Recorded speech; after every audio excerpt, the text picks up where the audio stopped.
My name is Patrick J. McGinnis, and I coined the term FOMO. That's short for fear of missing out, and it's why some people end up following the crowd. But we're not like them. We're part of a new species that isn't afraid to do things differently. I call us FOMO Sapiens. And this is the show where you'll meet people like us, phenomenal FOMO Sapiens, to learn how they find the courage and the ideas to live exceptional lives. FOMO. FOMO.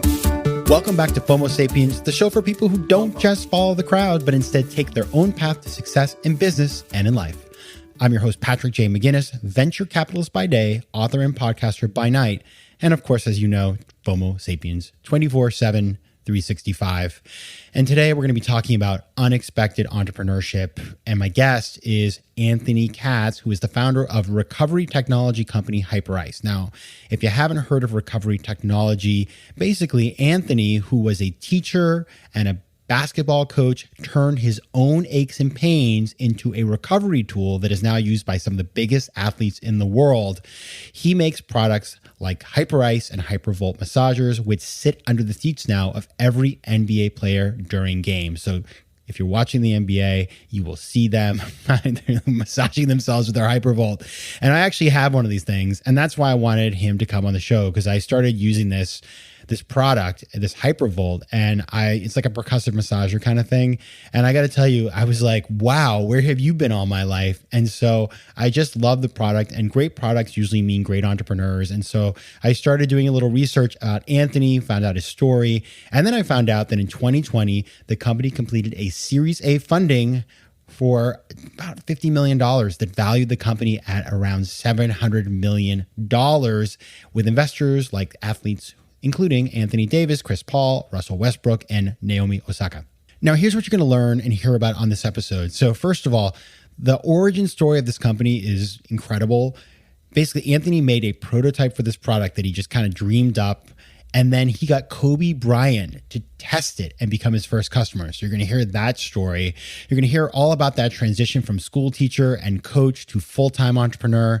And we're going to talk about how he attracted all of those major sports stars to become investors in the company and what makes those types of investors different from your run-of-the-mill investors. Now, my small ask today is share this episode with somebody who you think could be an unexpected entrepreneur.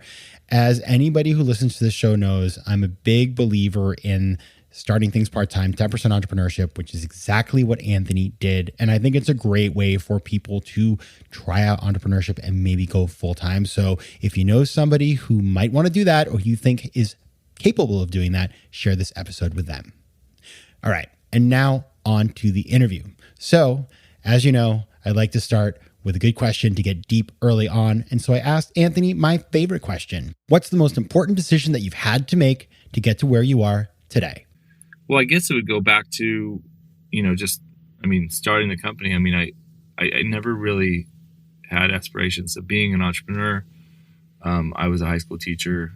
It really started out as almost like an art project. Like I was getting a little bit older. I was an avid basketball player and I was trying to combat like soreness. And so I noticed that players iced a lot, and that was like, there was no recovery technology at the time. It was just players sat in ice tubs and iced their joints, got massages. And I was like, okay, there's one of those things I could do, which is ice. So I, instead of filling a plastic bag and kind of doing it how the conventional way, I went to a wetsuit factory and cut up some scrap pieces of neoprene that I thought would be in the configuration of what looked like a knee wrap.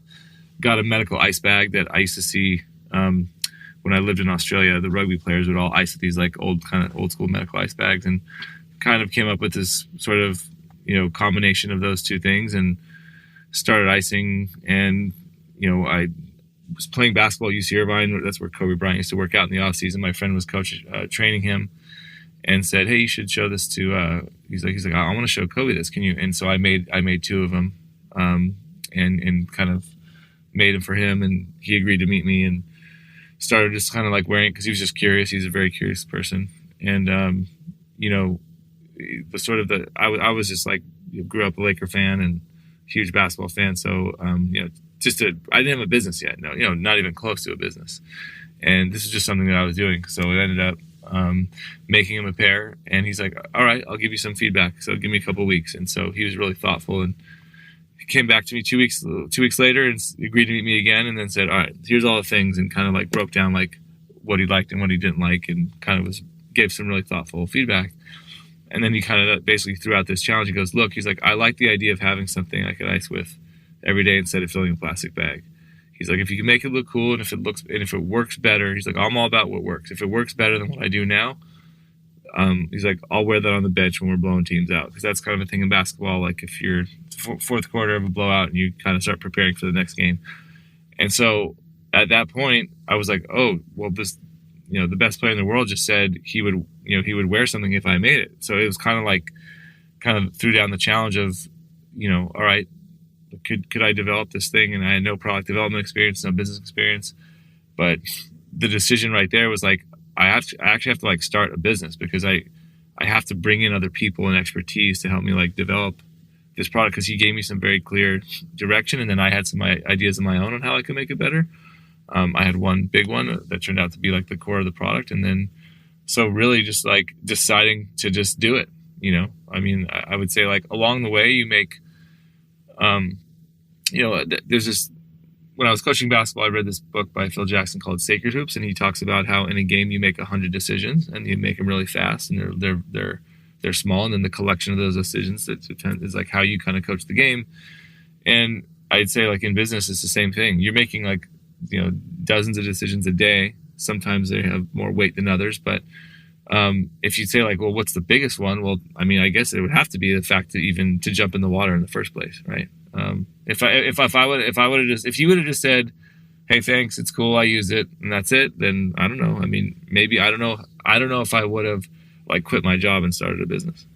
Were you one of those people? I mean, there's a lot of these people who, they had the paper route and they had tried to start a million things, and all their family is entrepreneurs. And when they were in high school, they were mowing 50 lawns and, all bought a car. Or were you one of these people who just, you hadn't even done it? You weren't like naturally entrepreneurial, I guess. Like, did you have that background? Not at all. And I didn't really have any. I mean, when you go into education, it's just a different path, right? You're not really thinking about. You're not going into it for the money.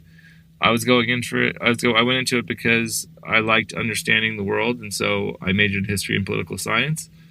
I liked following things that happen in the world, and history was a way to like not only get people to understand the past, but to understand where we're going. And I liked being around young people. And then, I was a huge basketball.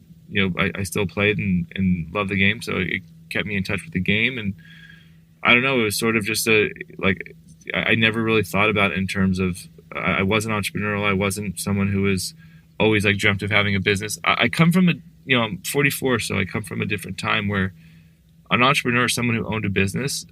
When I was growing up, that meant someone who like had a physical place of business, like a brick and mortar shop that sold something or made something. It really wasn't until I think it was Sean Parker, was like the first like internet entrepreneur that I ever heard of, that like, when we were in college and you heard about this kid in his dorm room starting Napster, and, it was something we all used and understood. And it was like, oh, now an entrepreneur can be someone who just like has an idea and like kind of like creates something in sort of a different medium. And I think that like this generation always feels like they're one idea away from creating a next app or creating, something in technology that could work. But I just grew up at a different time. Like it just like we're living in like a very like entrepreneurial culture now. And I think it's kind of like, I call like the Shark Tank generation. Like they all grew up watching the show where like you always think you're one idea away from being a success. Companies just were different back then. Like, it was, we just viewed business different. And at least I did. And I didn't have a really entrepreneurial family. My dad worked for an energy company for my whole life. And it was just nothing that really really prepared me for what I was doing, and it makes me such an unlikely person to like have done this. FOMO. Yeah, you're a lot like me actually. As I listen to this, I'm your age. I grew up in a small town. For me, an entrepreneur, like you owned a Dairy Queen franchise, right, or a diner, or you painted houses and stuff like that. My dad worked for the government, and so I didn't have an entrepreneurial bone in my body until the world kind of conspired. Like I didn't have Kobe Bryant. That's an incredible kind of, when Kobe Bryant's telling you something like that, I can only imagine how that felt in that moment. Now, I can also imagine that when you decided to start doing this, probably a lot of people, you know how it is. Like you got the doubters and the people say like, oh, are you sure about this? Or, oh, well, you really want to take that risk? Like, how did you overcome the naysayers to get the confidence to say like, I'm going to go for this? Yeah. I don't know, because people probably didn't tell me to my face, but I could imagine what they were thinking. There was just really no like logical reason why I should have like stopped my job and like started a business. Other than the fact that like, I've always been a relationship centered person and not a transactional person. And maybe that's why education was a natural fit. But I think maybe the one thing, I would say that there wasn't any track record for me to like to give people confidence in it. But there was also like I always say like a lot of what I've built with Hyperice has been because of just relationships, and I think I was always pretty good at that. Meeting people and developing relationships that there was no agenda behind it. And when I started Hyperice, I was able to leverage a lot of the relationships I had built before business that had nothing to do with business, that were just more from my past career. And I don't know that I was ever overcoming. I had a pretty supportive family. Like my dad was kind of like, oh, okay, like, hey, if you're gonna try this, try it, and there was I didn't really have like, I think, anyone like pushing against me. I'm sure that people were like, okay, whatever, this, like most businesses, he'll try it and then it won't work, and then he could, he'll go back to something else. Maybe that's what they were thinking, but maybe they were too nice to tell me. But I never really saw it as like I have to overcome, people. There was no like, headwinds. It was more, I just have to learn and learn fast. And that was another thing that I think, I wouldn't trade my education for anything. Like, I'm glad I didn't go to business school. It might sound weird. I didn't have any like preconceived notions about anything. I kind of came in as this like really humble, really kind of naive, like, whoa, I need to learn everything because I don't know anything. And so I think in a way it helped me. And so in a weird way. And because I didn't go in with any sort of preset of ideas, or I wasn't running some like blueprint that I thought would work. It was sort of like, hey, I have to like kind of be adaptable. And I think that's the most important thing for any business leader or business, is to be adaptable. And the world was changing so fast anyway. I mean, I could just say, even since I started Hyperice, it's just the business world is completely different. And, if you have a marketing degree from like before 2015 or 16, I mean, even up to recently, like it's just changing so fast that you kind of got to just be in it. I think I've gotten a great education on how to develop products. I had to, raise money. I had to build a team. I mean, there's so many things that you learn from doing it that, and I'm the biggest proponent of education ever, but my biggest thing is you don't have to have a business degree to become an entrepreneur. Yeah, for sure. And as I listen to you, I'm thinking back, because we had Stacey Madison on the show a little while ago. She's the founder of Stacey's Pita Chips, which we've all eaten and enjoyed. And her story is a lot like yours. She kind of stumbled on this idea because they were frying up the leftover pita, because they had a sandwich cart in downtown Boston. And, she took that and turned it into a company. She sold to Frito-Lay. She started other companies, but, it wasn't like it just kind of happened, and she reacted and was resilient and looked for help and did the right things. And the market was there. Now, I'm really curious about the market you're in, which is this recovery tech space. So you started out with this one product, which is, this Hyperice product, and you've moved into a bunch of other things. So like it seems like a huge space has just been growing. You kind of got on the right rocket ship. Educate us about the industry and how it's changed since you started. Well, the industry, I tell this most of the time when I kind of talk about like what we've done and what Normatech, which is now part of Hyperice, had done, is there wasn't really an industry of like what we now call like kind of recovery technology. Didn't really exist even 10 years ago. It was sort of these medical device companies that were making medical devices for mostly like post-surgery or other applications that athletes were, training staffs were sort of applying in a way that would kind of help promote recovery or sort of day-to-day kind of body maintenance or help guys get treatment.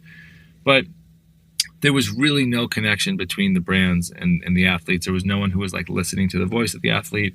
All these products were like what I call kind of, they call them, it's called capital equipment. It's like thousands of dollars worth of equipment. That's like a big machine. You need a trainer to operate it. It created a reliance of the player on the training staff to like go into the facility and I need to go use this machine. So like they'd go in and they'd get it administered and then they'd go home. And so then really became, the age of sort of like, okay, well, I could, maybe I'll put an ice tub in my house, or I'll get, guys are getting masseuses coming more regularly. And so what really the first Hyperice did was I got a product that players started wearing. That was the biggest thing. Like I didn't sell it. I got it on a bunch of NBA players. That was like my whole goal was like, I'm going to create a groundswell by getting it on the world's best and see the trickle down effect. But what that did is it got me into the training room of a lot of some of the, like I was getting in, like a player would wear it and say, hey, I want you to come show my trainer. And when I would go out, I'd fly out to go, early on, whether it was in basketball, whether it was like going to see the Dallas Mavericks or going to, in football, going to see the Houston Texans or going to University of Oregon or wherever I wasn't going to sell my product because I already had guys wearing it. I was really going there for like intel. I was like, okay, I kind of felt that my product had a pretty narrow use case and I wanted to like come up with something else too, to have like a full brand at this point. But I was like, well, I'd always ask trainers, what's next? Like, what would you like? And they're like, well, everyone's into soft tissue now. Like, that's the big thing. Like, we're getting more massage. We're having massage therapists now that travels with the team. And like, if you could address this. So I'd always see people rolling on foam rollers because there was like 20 foam rollers in everyone. And then I would always see these vibration platforms. And there was a lot of evidence around vibration being good for the body in different applications, not only in platforms, but in like tools. So I said, well, that's a common tool. So why don't we put vibration, which has there's a lot of science behind it, put it in a very common delivery system. And so that was my idea for the second product. And so the second product was really the one that like kind of unlocked a different kind of avenue for us, because now we weren't just an icing brand. We were like, okay, now we made a soft tissue product. Guys were using it as a warm-up tool. And because we had kind of established a good client base of the first product, it grew really fast, and the company grew 5x the first year. The Viper, the Vipers, which is the vibrating foam roller, it won product of the year, I think fitness product of the year, and I think a couple of big publications like Men's Fitness and Men's Health. And I remember at that point saying, okay, like I grew up in the age of Apple, where you have like, your iPhone, your Mac, you and then you have like your situational products, and I'm like, this is kind of what this needs to be. Is like, as an athlete, we could address every need: the warm-up, the recovery, like the day-to-day body maintenance, and then treatment. So if we could kind of address all that and we have a suite of products, we would be able to kind of like become this sort of like, the Dyson for the human body, what Dyson does to the home, or the Apple for the human body. I mean, never being, obviously at that level. I'm just saying we're a company that makes a suite of technology that addresses all the needs of the body.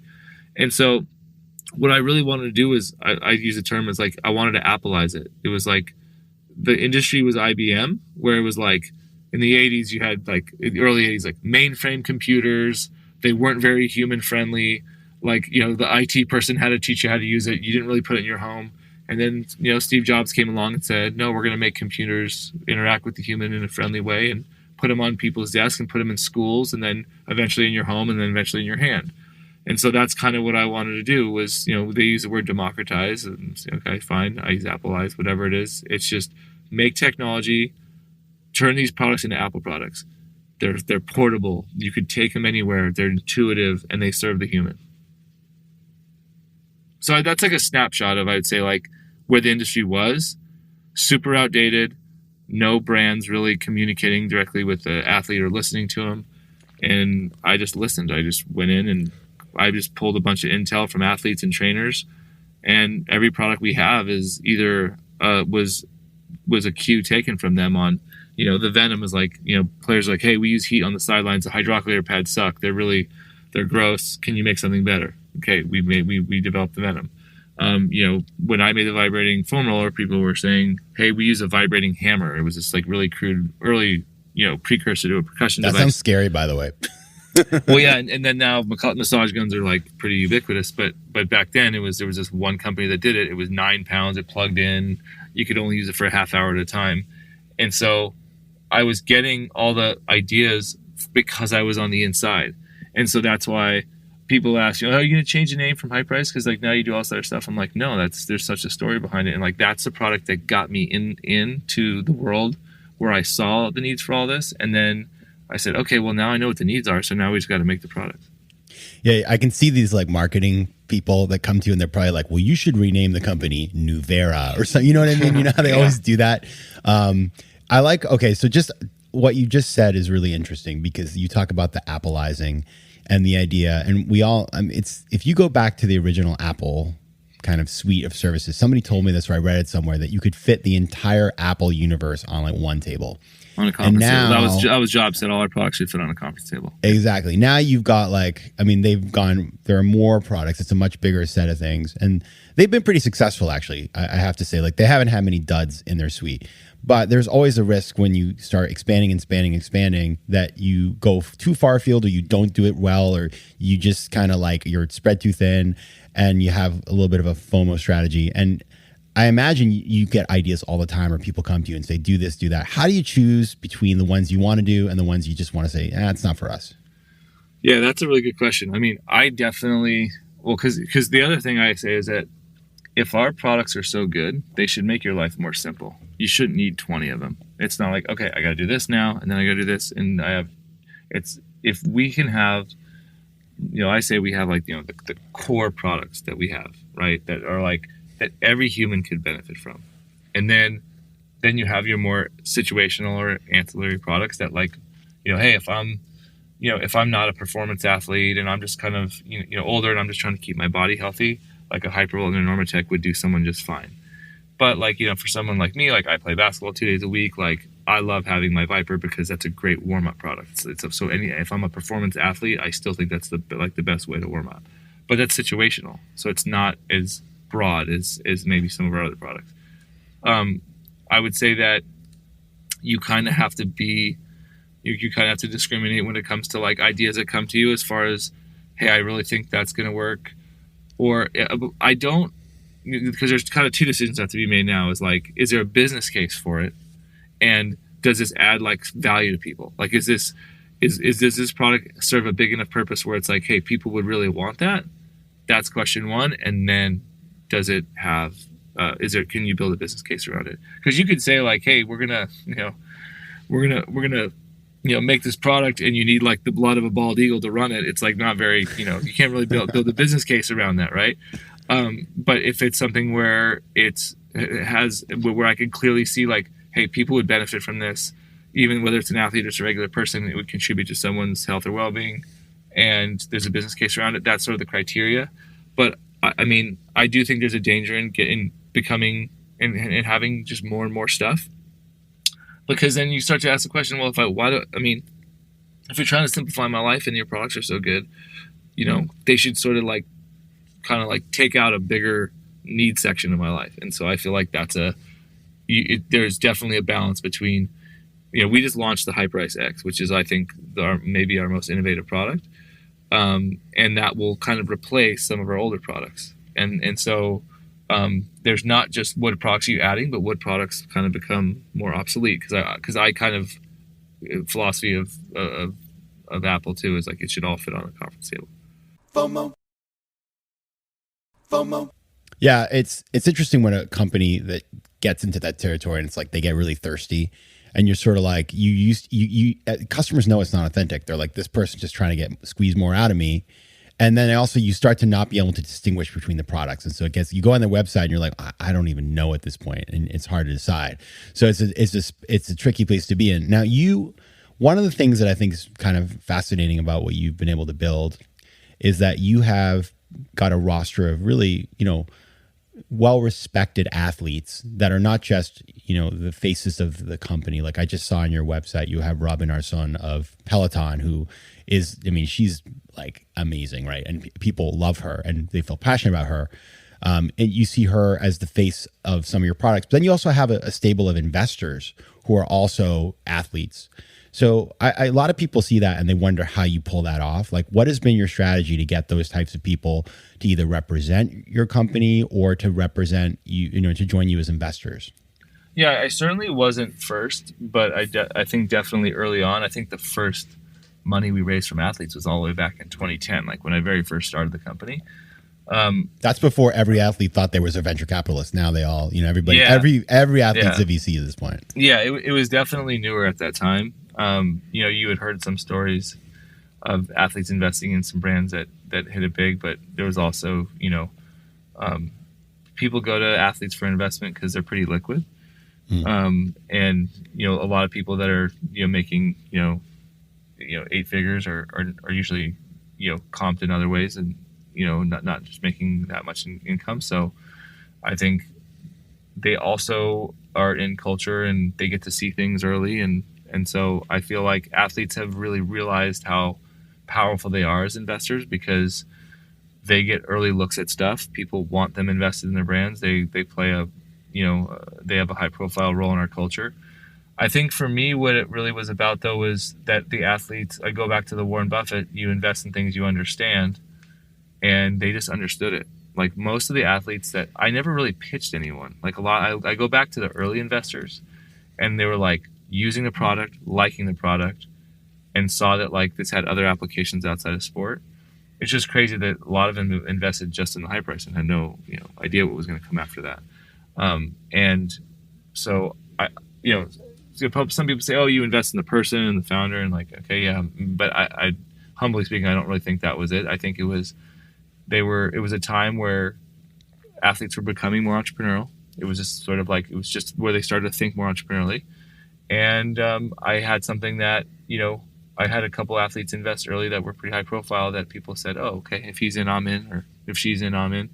And that kind of, when we raised money later on, the last time in 2020, by that time it was really easy. We were like the dominant player in sports. That time we were the official partner of the NBA and the NFL, and the NBA and the NFL invested in the company, which was pretty rare, I think, to have both of the major sports leagues invest in the company at the same time.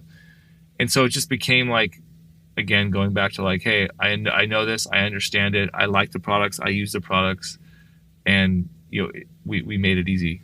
And you look at, there's a lot of athletes, like I know a lot of vegan athletes that invested in a company like Beyond Meat and did really well because they understood it and they liked it and it was something that they believed in. So I think values investing in things you believe in, I think in things you understand are two kind of like core principles that I think a lot of athletes are applying, and they're doing a really good job of, realizing that, they could band together, and there's a lot of these funds now that are like highly concentrated with athlete money, and those are attracting some really good companies, and they're getting really good protections on their investments, and it's smart. Yeah, it is, and it's great to see athletes who are thinking long term about how to diversify, because you hear these stories how people have made a ton of money, and then because of a bad manager, they end up in real financial problems. And to see athletes, this new generation that thinks like owners and understands that they can build something and that they can have a career afterwards. They don't just have to have a car dealership. It's a really inspiring model. Now, Anthony, you're clearly a FOMO sapiens. Your path, the story you've told us it's classical FOMO sapiens kind of stuff, but you're also human. And so I'm curious, as you build all of this, and I mean, you're just doing, it's a very cool company and it's just an amazing story, but I'm sure you're missing out on something. So what gives you FOMO? What do you feel like you're missing out on? I've really kind of tried to turn over a new leaf the last year or so of, I really having kids change that, where it's like I have a 5-year-old and a 3-year-old, and I just don't want to be the guy that like, hey, I built this great company and had some success, but it was at the expense of, not seeing this or not being able to watch my, pick up my kid from school once in a while or go to their sports games or whatever. So I really made a concerted effort. I had a pretty big role here on the sort of content production side, and I kind of had stepped back, and we kind of have used agencies and That was a hard thing to sort of kind of give up, because you do it for almost 10 years, and then that goes but it's freed up a lot of time for me to focus on other things. Like this year I've kind of dug in more onto like sort of the big picture strategy stuff, and sort of operationally how we become more efficient, which is it's been good, kind of like learning about the nuts and bolts a little bit more, because when you're on the creative side, product side, you're kind of always moving so fast and looking forward, and you just hope that all that stuff's operating underneath you. So this year I've kind of taken more of an interest in sort of the nuts and bolts and efficiency stuff, and understanding really kind of how the whole house is kind of built top to bottom. But as far as like what I'm missing out on, I mean, I've really tried to kind of keep perspective, and not and not let, you could love what you do, and you could be passionate about it, but you could still have a balance and do other things you love. Nice. That's what I try to do too. I'm not always successful, but I try. All right. The company is Hyperice. If you want to find out more, go to www.hyperice.com. You can find them on Instagram and on Twitter, also at Hyperice. Anthony Katz, thanks so much for being here. Thanks for having me. FOMO. Can't get enough of FOMO Sapiens? Join me on Patreon for ad-free episodes, bonus material, and exclusive content that will help you to master FOMO and position yourself for greater success in both business and life. Go to patreon.com/FOMO Sapiens to learn more. You can also connect with me on Instagram at Patrick J. McGinnis, on Twitter at PJ McGinnis, and on LinkedIn. I love hearing from you, so don't be shy. FOMO Sapiens is recorded in New York City. Theme music is by Mike McGinnis, and editing and post-production is by Josh Elstro. If you like today's show, please be sure to rate it and recommend it to your friends. And as always, you can find me at FOMOSapiens.com and at PatrickMcGinnis.com. To advertise on FOMO Sapiens, reach out to contact@FOMOSapiens.com. FOMO.